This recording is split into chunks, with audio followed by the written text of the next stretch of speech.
জয়গুরু ইষ্টপ্রাণ দাদা ও মায়েরা, আজ শ্রী শ্রী ঠাকুরের জননী তথা বিশ্বজননী মাতা মনমোহিনী দেবীর শুভ জন্মদিন। আজ 18ই জ্যৈষ্ঠ। আজ এই পুণ্য দিবসে এই গুরুত্বপূর্ণ তথ্যগুলি জেনে নেব। জন্মস্থান হিমায়তপুর। কমলাকান্ত বাগচি ও কৃপাময়ী দেবী। জন্ম ও মাতা পিতার পরিচয়, শৈশব ও দীক্ষা প্রাপ্তির কাহিনী এবারে বিস্তারিত। জননী শ্রী শ্রী মনমোহিনী দেবী বাংলাদেশের পাবনা জেলায় অবস্থিত একটি ছোট্ট পল্লী হিমায়তপুর। জেলা শহরের নিকটে পদ্মা নদীর তীরে এই গ্রাম। পাবনা জেলার পূর্ব দিকে রয়েছে মেঘনা, দক্ষিণ দিক বেষ্টন করে আছে পদ্মা। এক সময়ে এই পদ্মা ছিল সুবিশাল ও খরস্রোতা। এর বুকেই যাতায়াত করত বড় বড় পানসি নৌকা ও স্টিমার। ঘাট ছিল বাজিতপুরে। হিমায়তপুর থেকে এর দূরত্ব ছিল মাইল 3-1। ঊনবিংশ শতকের প্রথম দিকে এই হিমায়তপুরে বাস করতেন কমলাকান্ত বাগচি নামে একজন নিষ্ঠাবান ব্রাহ্মণ। তার পত্নীর নাম ছিল কৃপাময়ী দেবী। গৃহে প্রতিষ্ঠিত ছিল শ্রী শ্রী রাধা মদনমোহনের বিগ্রহ। নিত্য পুজো ও ভোগ নিবেদন না করে তিনি জল গ্রহণ করতেন না। কৃপাময়ী দেবীও গৃহদেবতার পুজো সমাপন না হওয়া পর্যন্ত উপোস থাকতেন। কিন্তু কমলাকান্ত বাগচি তার কনিষ্ঠা কন্যা কৃষ্ণ সুন্দরীকে পাত্রস্থ করার পূর্বেই পরলোক গমন করেন। স্বামীর মৃত্যুর পর কৃপাময়ী দেবী নিজ গ্রামেই রামেন্দ্র নারায়ণ চৌধুরী নামে এক সুপ্রতিষ্ঠিত পাত্রের সাথে কন্যা কৃষ্ণ সুন্দরীকে বিবাহ দেন। জমিদার রামেন্দ্র নারায়ণ চৌধুরীর প্রথমা পত্নী ছিলেন বন্ধা, তাই তিনি দ্বিতীয়বার দ্বার পরিগ্রহণ করেন। কিন্তু এবারও কৃষ্ণ সুন্দরীর সন্তান হয়ে বাঁচে না। পরপর 3টি সন্তানই পৃথিবীর আলো দেখতে পায়নি। পরে বহু সাধনায় 3 সন্তানের পর জন্ম নিলেন এক অলোক সামান্যা কন্যারত্ন। ইনি শ্রী শ্রী মনমোহিনী দেবী। সেই শুভ দিনটি ছিল 1277 সালের 18ই জ্যৈষ্ঠ। রূপে আলো করা শিশু কন্যাটিকে দেখে পিতা রামেন্দ্র নারায়ণ চৌধুরী ভাবলেন কোনো দেবী মানবী রূপে এসেছেন তার ঘরে। তিনি মুগ্ধ হয়ে কন্যার নাম রাখলেন মনমোহিনী। শিশু মনমোহিনী দেবীকে তারা দেখে আনন্দে ভরপুর। তারা শঙ্খ বাজিয়ে বরণ করে নিলেন নবজাত শিশুকে। এই সন্তানের পর কৃষ্ণ সুন্দরীর আরও 2জন সন্তান হয়, কন্যা গোবিন্দমণি ও পুত্র যুগেন্দ্র নারায়ণ চৌধুরী, যার ডাকনাম ছিল লোহা। শিশু মনমোহিনী দেবী এবার শৈশব পেরিয়ে বাল্যে উপনীত হলেন। অতি বুদ্ধিমতী, ভক্তিমতী ও বিনয়ী অথচ তেজস্বিনী এই সুন্দর স্বভাবের মেয়েটি বাড়ির ও পাড়া প্রতিবেশী সকলের আদরের দুলালী। পিতার বুকের ধন, মায়ের নয়নের মণি। পিতা আদর করে ডাকেন মনু, আবার কখনো মা মনমোহিনী।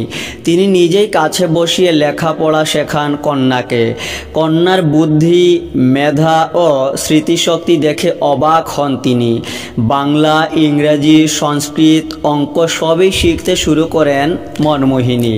কিছু কিছু শিখেও ফেলেছেন তিনি। কিন্তু বালিকার সবচেয়ে বেশি ঝোঁক দিদিমা কৃপাময়ী দেবীর গৃহদেবতা শ্রী শ্রী রাধা মদনমোহনের পুজোর দিকে। একই পাড়ায় 2টি বাড়ি, বাগচি বাড়ি ও চৌধুরী বাড়ি, খুবই কাছাকাছি। দিদিমার পুজোর সময় হলেই ছুটে আসে বালিকা মনু।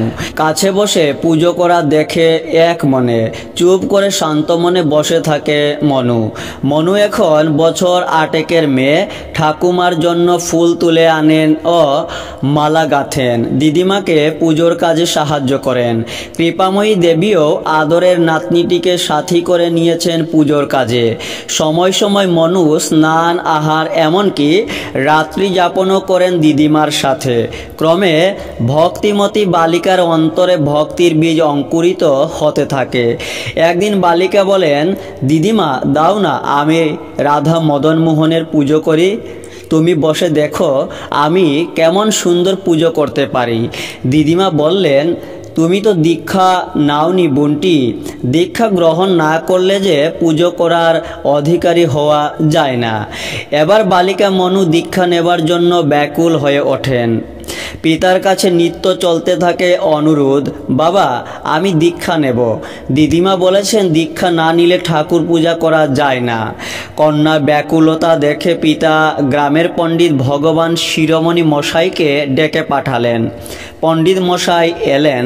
রামেন্দ্র নারায়ণ বললেন, পণ্ডিত মশাই, আমার মেয়েটিকে একটি মন্ত্র শিখিয়ে দিন তো। ও দীক্ষা নেবার জন্য কেঁদে কেটে অস্থির। পণ্ডিত মশাই বললেন, মনু মন্ত্র নেবে, সে তো খুবই ভালো কথা। এসো মা মনু, আমি তোমাকে মন্ত্র শিখিয়ে দিচ্ছি। এই বলে তিনি মনমোহিনী দেবীকে একটি শিবের স্তোত্র ও শিব পূজা করা শিখিয়ে দিলেন। বালিকা 2-3 দিন শিব পূজা ও শিব স্তোত্র পাঠ করলেন, কিন্তু এতে মনুর মন ভরেনি। অধিকন্তু মনে সংশয় এলো, কই এ মন্ত্রে তো রাধাকৃষ্ণ নেই। মনু দিদিমাকে জিজ্ঞেস করে কথা। দিদিমা বললেন, এ মন্ত্রে রাধাকৃষ্ণ থাকেন না।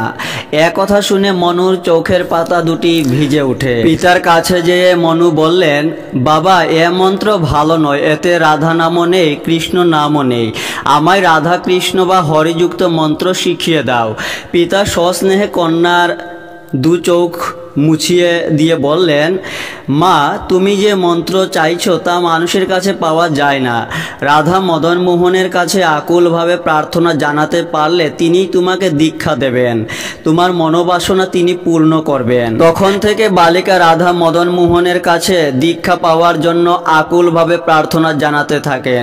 বেশ কিছুদিন কেটে গেল, কিন্তু ঠাকুরের কোনো সাড়া পাওয়া গেল না।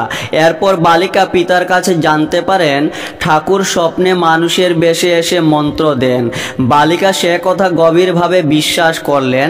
এবার ছোট ভাই লুহা এসে দিদির সাথে যোগ দিল। ভাই বোনে পরামর্শ করে ঠিক করে নিলেন যে দুজনেই দিদিমার সাথে রাধা মদন মোহনের ঘরে ঘুমাবেন। তাই ঠাকুর রাত্রে স্বপ্নে এসে দীক্ষা দেবেন।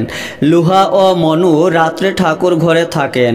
শোবার আগে ঠাকুরকে ভক্তি ভরে প্রণাম করে আকুলভাবে কেঁদে কেঁদে প্রার্থনা জানান, হে ঠাকুর রাধা মদন মোহন, তুমি আমাদের স্বপ্নে মন্ত্র শিখিয়ে দাও, দীক্ষা দাও প্রভু।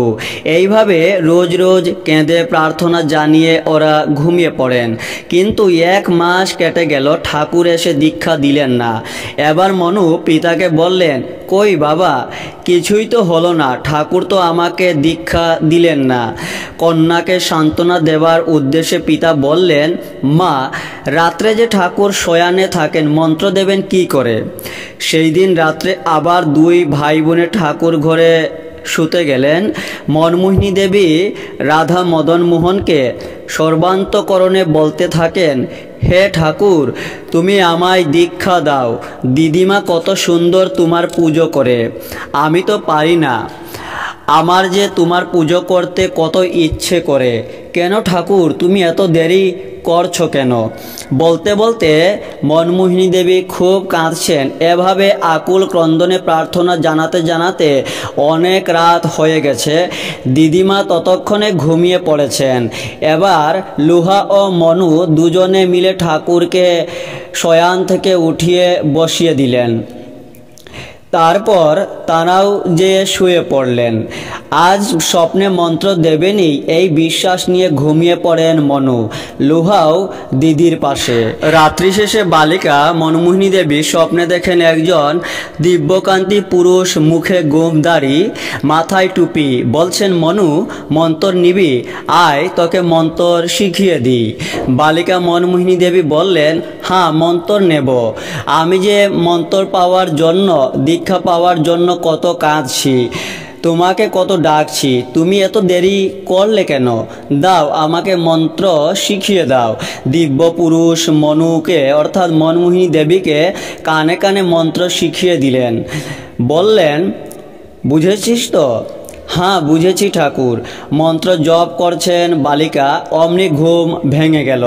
মনু বলছেন, লুহা লুহা ওঠ, আমি মন্ত্র পেয়েছি রে ভাই। কি সুন্দর একজন দিব্য পুরুষ এসে আমাকে মন্ত্র শিখিয়ে দিলেন। মনমোহিনী দেবীর ভাই লুহা বললেন, কি মন্ত্র পেয়েছি রে দিদি, আমাকে বল।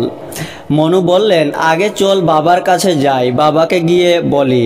ভোর হতে না হতেই মনমোহিনী দেবী লোহাকে নিয়ে বাবার কাছে ছুটে গেলেন। বললেন, বাবা, আমি রাতে স্বপ্নে মন্ত্র পেয়েছি। ঠাকুর মানুষের বেশে এসে আমাকে ডাকলেন, তারপর কানে কানে শিখিয়ে দিলেন। ঠাকুর কি মিষ্টি করে 4টি অক্ষরের মন্ত্র আমাকে শিখিয়ে দিলেন। মনু মন্ত্রটি আস্তে করে পিতার কানের কাছে বললেন।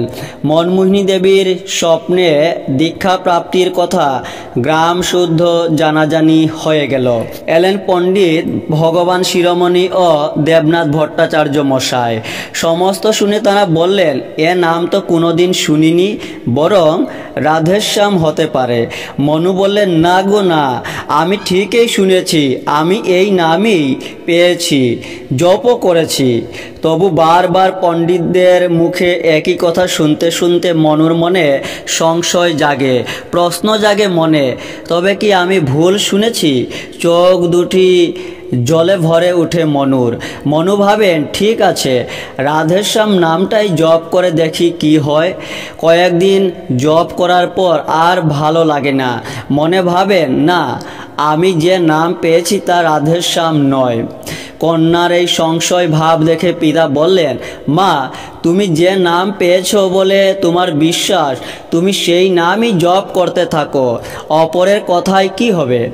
মনু বললেন, ওদের কথায় আমার মনে সংশয় জেগেছে, তাই ভাবছি আমি আবার ঠাকুরের কাছে জেনে নেব। আবার মনু রাধা মদন মোহনের সিংহাসনের সম্মুখে বসে কাতরভাবে প্রার্থনা জানাতে থাকেন। হে ঠাকুর, হে প্রভু, তুমি দয়া করে আরও একটিবার আমাকে মন্ত্রটা বলে দাও, আমার সংশয় দূর করে দাও। এইভাবে চলতে থাকে কাতর প্রার্থনা, আর অশ্রুজলে বক্ষ ভেসে যেতে থাকে মনুর। একদিন দুপুরবেলা মনু স্নানের পর রাধা মদন মোহনের সিংহাসনের সম্মুখে বসে আকুলভাবে মনের প্রার্থনা জানাচ্ছেন। এমন সময় সহসা উজ্জ্বল জ্যোতিতে ঘরখানা আলোকিত হয়ে উঠল, আর সেই জ্যোতির মধ্যে বালিকার স্বপ্নে প্রাপ্ত মন্ত্রটি বড় বড় 4 অক্ষরে উদ্ভাসিত হয়ে উঠল এবং স্বর্ণের মতো জলজল করতে থাকলো। আর স্বপ্নদৃষ্ট সেই দিব্য পুরুষকেও দেখা গেল। হঠাৎ এমন একটি অভূতপূর্ব দৃশ্য দর্শনে বালিকা বিস্ময়ে অভিভূত হয়ে চক্ষু মুদ্রিত করলেন, কিন্তু পরক্ষণে চক্ষু খুলে দেখেন সে দৃশ্য আর নেই। স্বপ্নপ্রাপ্ত মন্ত্র এবার প্রত্যক্ষ হলো মনুর, আর সংশয় রইল না। এই দৃশ্য মনুর হৃদয়ে গাঁথা ও নয়নে আঁকা হয়ে রইল।